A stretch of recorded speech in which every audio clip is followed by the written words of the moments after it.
जैसे हमने देखा कि सेक्स एडिक्शन के लक्षण कुछ दिखाई देते हैं। अगर वो लक्षण में 3 से ज्यादा अगर आप में लक्षण दिखाई देते हैं, इसका मतलब है आप सेक्स एडिक्ट हो रहे हैं।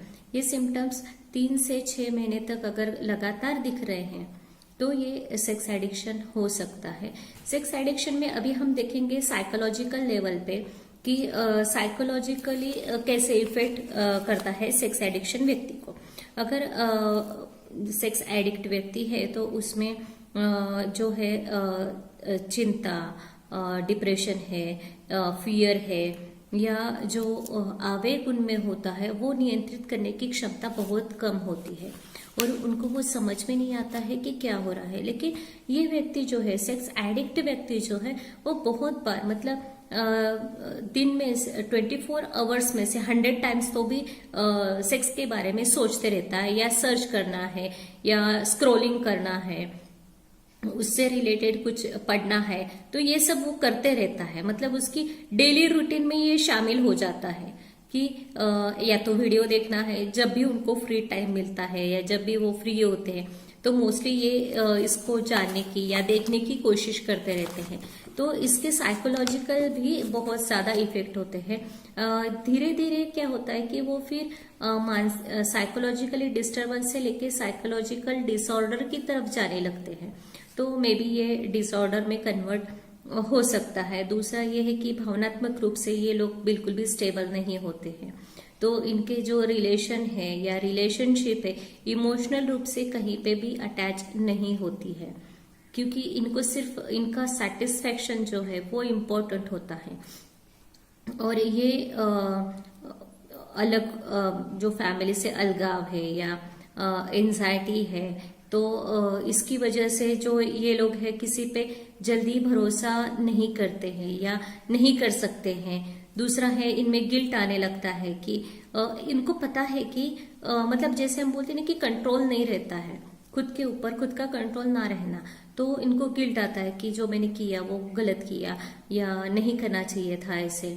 या कभी कभी ऐसे होता है कि अगर पार्टनर के साथ वो जबरदस्ती करता है पॉर्न्स वीडियो देखने के लिए या सेक्सुअल रिलेशन बनाने के लिए, तो उसके बाद इनको पछतावा भी होता है कि नहीं, मैंने ऐसे नहीं करना चाहिए था, जो किया वो गलत है। तो इस तरह के गिल्ट से वो ज्यादा इफेक्ट होता है उनके साइकोलॉजी पे। फिर ये सोचते हैं कि इसके लिए सॉल्यूशन क्या है या इलाज कहाँ से मिलेगा, तो ये इलाज ढूंढने की कोशिश करते हैं, लेकिन वो तरीका भी इनका गलत होता है। तो इनको एग्जैक्टली नहीं पता होता है कि कहाँ जाना है और किससे बात करना है, किससे हेल्प लेनी है। तो पहले तो मैं यही सजेस्ट करूंगी कि अगर आपको ऐसे समझ में आता है कि आप सेक्स एडिक्ट हो रहे हैं या सेक्स एडिक्ट हैं, तो पहले तो अपने पार्टनर से बात कीजिए, उनसे उनको सब बातें शेयर कीजिए कि आप क्या सोचते हैं, आपको क्या फील होता है, फिर उसका परिणाम क्या होता है, या गिल्ट भी आता है तो भी जो है वो आप अपने पार्टनर के साथ शेयर करना बहुत ज्यादा जरूरी है।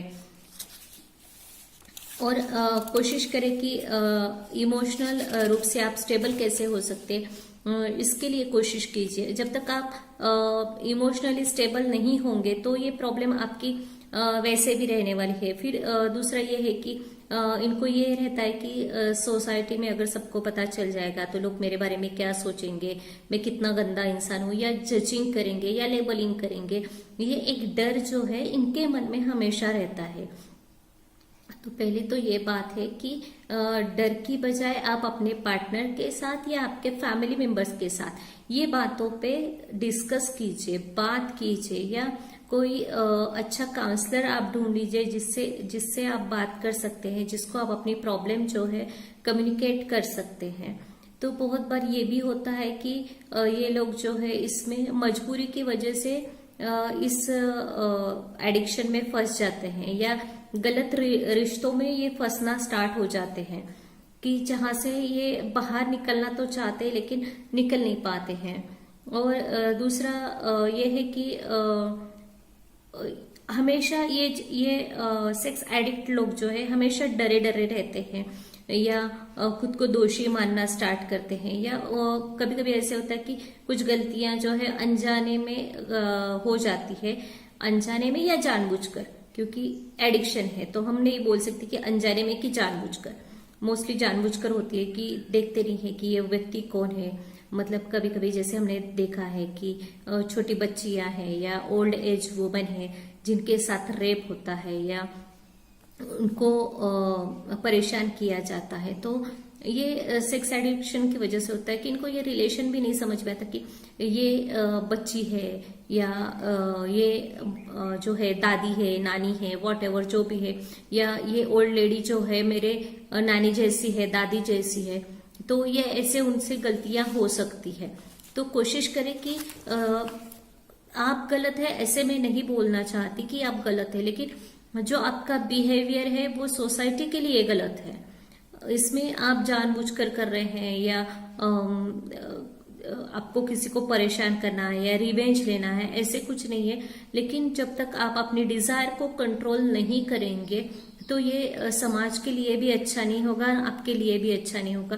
क्योंकि अगर एग्जाम्पल किसी ने छोटी बच्ची के साथ कुछ गलत बिहेव कर दिया, वो किसी को सोसाइटी में या उसके माता पिता को पता चल गया, तो डेफिनेटली वो ये नहीं सोचेंगे कि आप सेक्स एडिक्ट हो, या आपसे बैठ के बात नहीं करेंगे कि आपने ऐसे किया क्यों। वो तो इमीडिएटली आपको मार सकते हैं या पुलिस कंप्लेंट कर सकते हैं या ऐसे कुछ हो सकता है। तो बेटर ये है कि आप जो भी बिहेव करने जा रहे हैं तो उसको पहले सोचिए, एक 5 मिनट लेके उसके बारे में सोचिए। जैसे आप कंटिन्यूअसली सेक्स एडिक्ट व्यक्ति जो है कंटिन्यूअसली सेक्स रिलेटेड विचारों में संलग्न रहते हैं, तो 5 मिनट बैठ के सोचिए कि जो आप बिहेव कर रहे हैं वो सही है या गलत है। दूसरा इम्पोर्टेंट बात है कि जो सेक्स एडिक्शन है ये अनुवंशिक भी हो सकता है।